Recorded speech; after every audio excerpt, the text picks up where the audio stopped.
I launched in 1995, but it didn't reach critical mass until about 2001. So that's 6 years of hard work.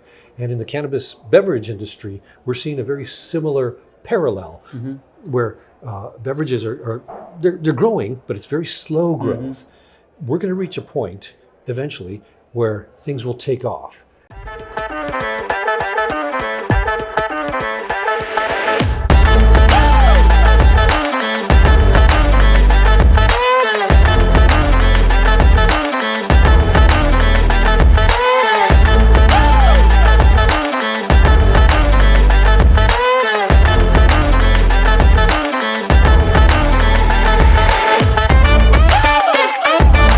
Guys, I'm Sid Patel, CEO of Beverage Trade Network and Cannabis Drinks Expo. We're live from South San Francisco Conference Center at the Cannabis Drinks Expo, the 3rd annual show in San Francisco. I have Keith Wheeler here, the legend, the brewmaster, and we're going to dissect about a role of a brewmaster and how he's coping up with this and how he masters his own skill. He's right now the founder of Ceria Brewing Company, which is in the cannabis space, and we will dive into how he started and what made him interested in going into cannabis. So Keith, thanks for joining me here. Well, thank you, Sid. Yeah, it's my pleasure to be here. Thanks. We all respect you a lot, Keith. You've created something which is more of considered as the category mover, right? That whole craft movement. You were there, and that is when some players were there, and this whole new consumers you got to the beer category from wine and spirits, right? Yes. That whole taste profile and improving literally, all that stuff, like a person like me is a big fan of what you created, right? So want to bring value to the brewmasters out there and people who are trying to, get into the game. Just walk us over how you focused on your product development and what motivated you to what motivates you constantly to raise a bar in quality and taste? Well, I think the initial thing that motivated me to get into it was, I think, two things. Number one, as a brewmaster, brewmasters know that the cannabis plant and the hop plant are cousins. They belong to the same family called Cannabaceae, and they're cousins. And in fact, if you cut off a branch of cannabis and graft it, glue it onto a hop plant, it'll continue growing and producing, and vice versa. You can do that. The plants are very closely related, and there are many compounds, many aroma compounds that are similar to both plants. However, cannabis has cannabinoids like THC and CBD. Those are only in the cannabis plant, not in the hop plant. And the hop plant has specific compounds that make beer taste bitter, and those don't exist in the cannabis plant. So they have many similarities and some differences. And as a brewmaster, you learn that. That's part of the brewing curriculum. Is people learn about hops, and they say, by the way, cannabis is a close cousin, and they give you these specifics. So that was intriguing to me. Number two is that alcohol is something that's inherent in regular beer. But we're seeing more and more people drink less beer, especially young people. And as people drink less beer and less alcohol, they're looking for something to take that place. Beverage, and it just happens. So it was a business decision as well. It's just not like your personal preferences are changing, or it's both. It's both. Yeah. Okay. Because even me, I had a 32-year career with Blue Moon, and that's alcohol. And over time, you drink alcohol. I still enjoy alcohol, but I've personally cut down too, because after so many years of drinking alcohol, it's not as healthy as you initially think it is. You drink and you say, oh, this is healthy. But as you get older, you say, wow, I drink the same amount as I was young, but now I wake up feeling bad in the morning. A hangover, or you just don't feel good in the morning. And so you say, well, I'm going to cut down on my alcohol. But at the same time, you want a beverage you can drink that if you're in a social situation, sometimes, if you're drinking just water or a can of Coke or Pepsi, people will say, oh, you're not drinking? They think there's something wrong. And so from a personal perspective, I wanted to create a brand of beers that look like beer, smell like beer, taste like beer, but have zero alcohol. And so that's what we did at Ceria Brewing Company.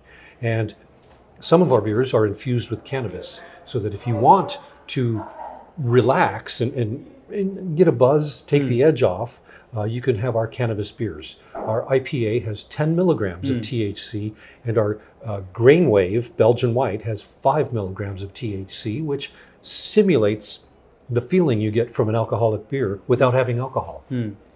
So let's go on the Blue Moon days, right? Okay. Like I think we all know the name, and as I said, like that opened up new category, that put the category in the mainstream, put it that way, right? With some of other players like Sam and Dogfish and over the early starters. What inspired you to? I think this can be in a way where okay, you must have made 10 beers and one got successful, maybe, right? and then the other 9 did not reach the volumes, but I'm sure that your personal baby was something else. Maybe it was even tastier, but somehow the consumers, I don't know. Actually, Belgian White was my favorite, because when I lived in Belgium and got my PhD in brewing. Got it. And so over there, I fell in love with all those crazy beers that they make in Belgium. But one of them that was very delicious to me was the Belgian White style. And I thought, this is really fantastic. And in Belgium in those days, they had a beer culture where beers were everywhere. They would cook with beers. They would pair food with beers, like France pairs food with wine. Yeah. But Belgium would do it with beers. And I thought, this is really strange, but very, very nice, and it works. And I thought, someday that beer culture will come to the United States. And so I started doing beer dinners back in 1995 was my first one. And back then people said, this is weird. Why would you pair beer with food? And I would have the chef prepare the dishes. I said, here's some recipes made with beer. And the chef would do it. And then at the end of the evening, people would say, that was delicious. But we just kept pushing with that educational piece. And then it started catching on. And then a lot of other brewers started doing it too. And it worked, and pretty soon. And sales just happened, or it took time? No, it took time. Okay. Very similar to the cannabis beverage market. So you've seen, oh wow, I thought that would be an instant success. No, that's what a lot of people think. Yeah. And in fact, at Blue Moon, we used to joke that Blue Moon is a 20-year overnight success story. Wow, is that so? but it seems that way, but in reality, it was about 6 years. I mean, I thought like instant. No, 6 years is still. No, it was about 6 years for Blue Moon to finally reach that point where sales grew. Similar to the cannabis beverage industry, we're seeing a parallel where cannabis beverages, we're seeing steady growth. It's not going like this. So how do you keep believing in what you've made when sales doesn't support it? Like, how do you be patient? When it's practical, like you need to pay bills, you need to earn money, your time is going, right? But it's just not kicking off. So there's a lot of beverages out there that aren't doing it. For us, we're selling our infused beers, and it's really education and patience. You have to be very patient, because in this area of cannabis, most people have the mentality that you smoke it in some way. A vape, smoking, a pipe, it's smoking. When you tell people that you can drink it, people say, what? You can drink your cannabis? And you say, yes. And you offer them your beer, and they taste it, and they say, that tastes like beer. You say, yes, tastes like beer, because there's none of the terpenes from cannabis. So it smells and tastes like beer, but it has the effects of cannabis. And they drink it, and they say, wow. And then they have the feeling of relaxation from cannabis. And they say, wow, that's just like cannabis. But it's not. And so once people learn that, then they go from not knowing about it or being afraid of it to falling in love with it, and then recommending it to their friends.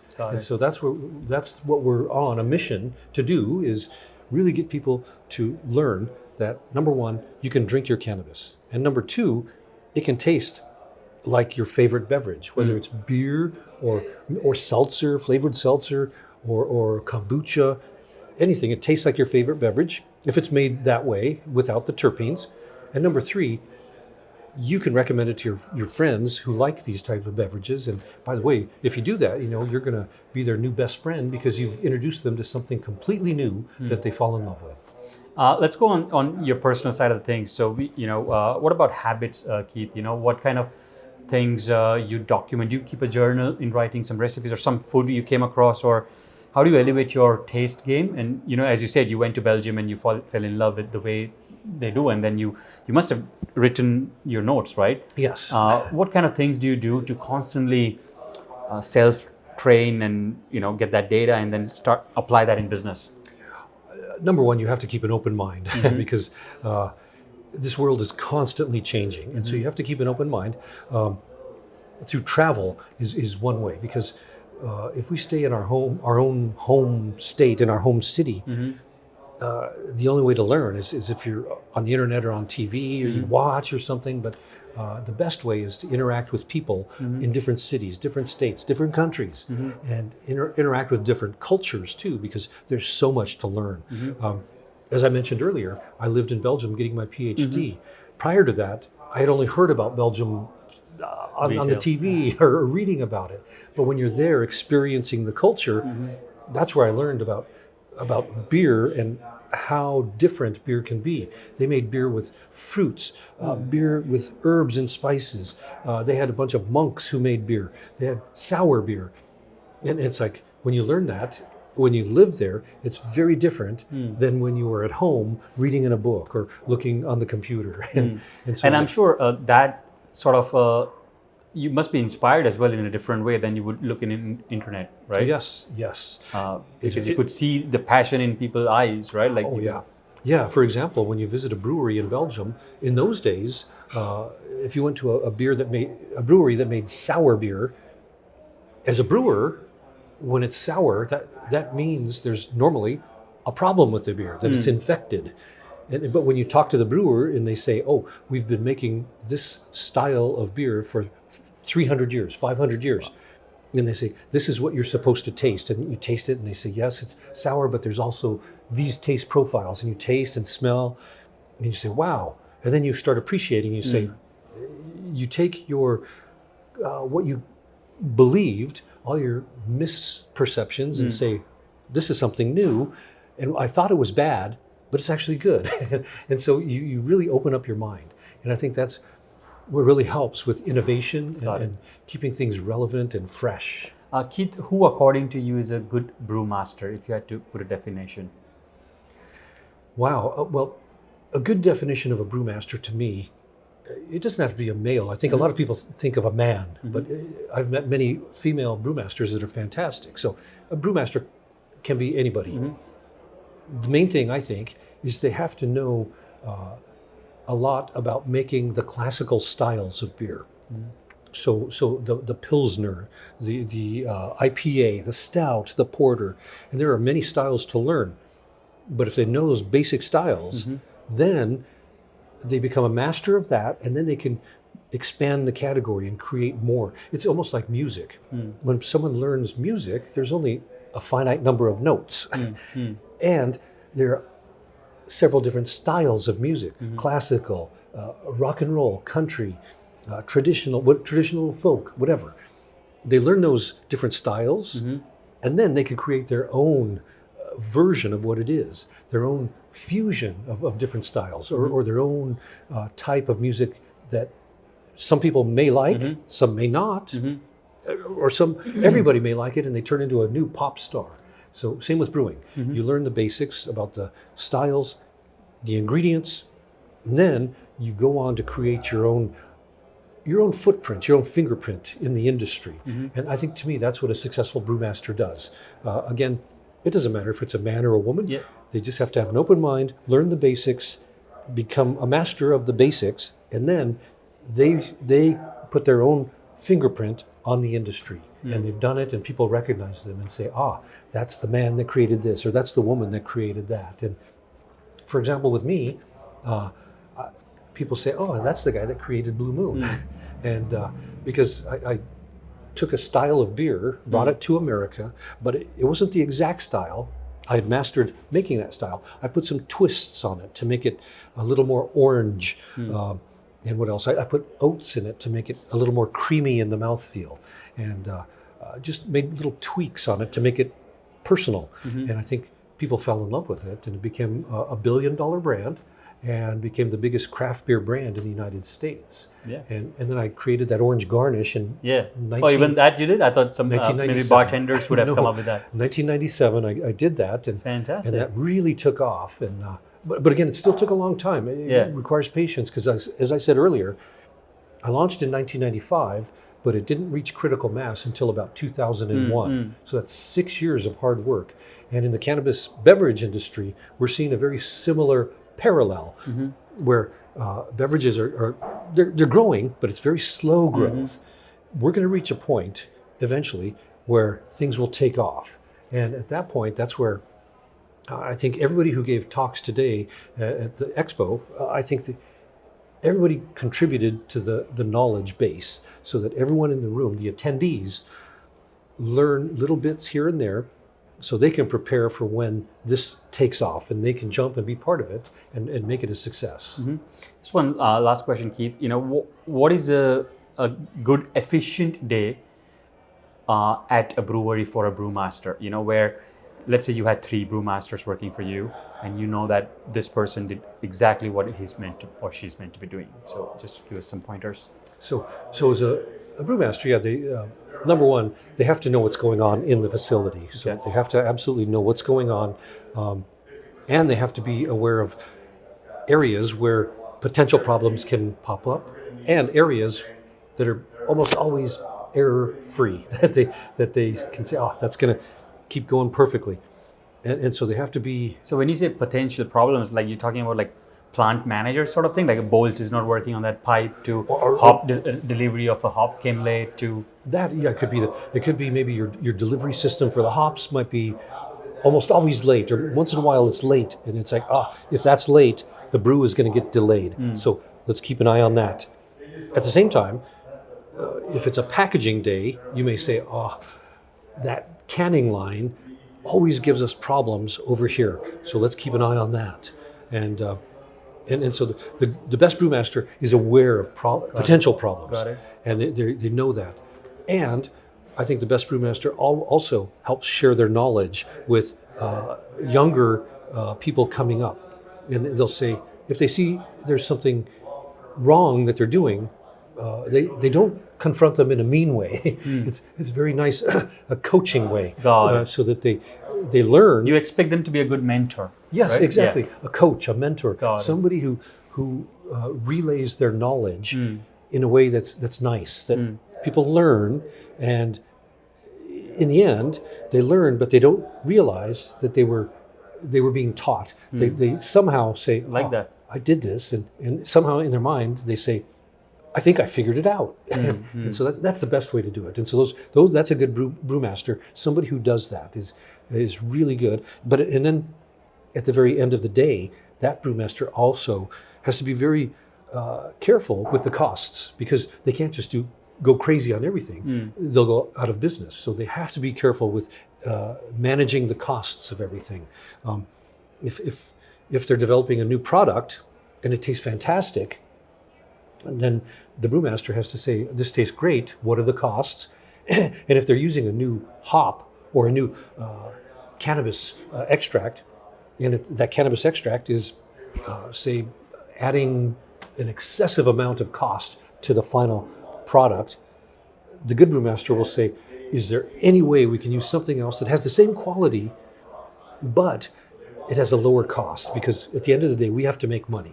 And so a good brewmaster is always aware of the cost of things and making sure that you stay within your budget, because all of us want to be in business for a long time. We don't want to go out of business, and costs really have to be kept under control, especially in this environment. This environment of high inflation, we have to be very careful with our costs. But even if it was a great environment with no inflation, we still have to be careful with costs. True. Yes. Super, Keith. Any closing remarks for people who admire you? All the young brewmasters out there, as you said, you would want to empower them. So any pointers you would want to tell them? I would say probably the best thing is really once you master the basic styles, the knowledge about basic ingredients, really work hard to put your own fingerprint on the industry so that when people think of a certain thing, they say, that's the person that did that. For example, if you think of hops, maybe you love hops. Well, why don't you do something fantastic with hops so that at the end of the day, in the end of your career, people will say, that's the person that did that. So that's really what I would say is become a specialist at something so that when you do it so well, people think of that and they think of you. And I think that's really how you can be a success. And at the same time, when you do that special thing, you advance the industry and the whole knowledge base, and you benefit everybody. So that's what I would really suggest.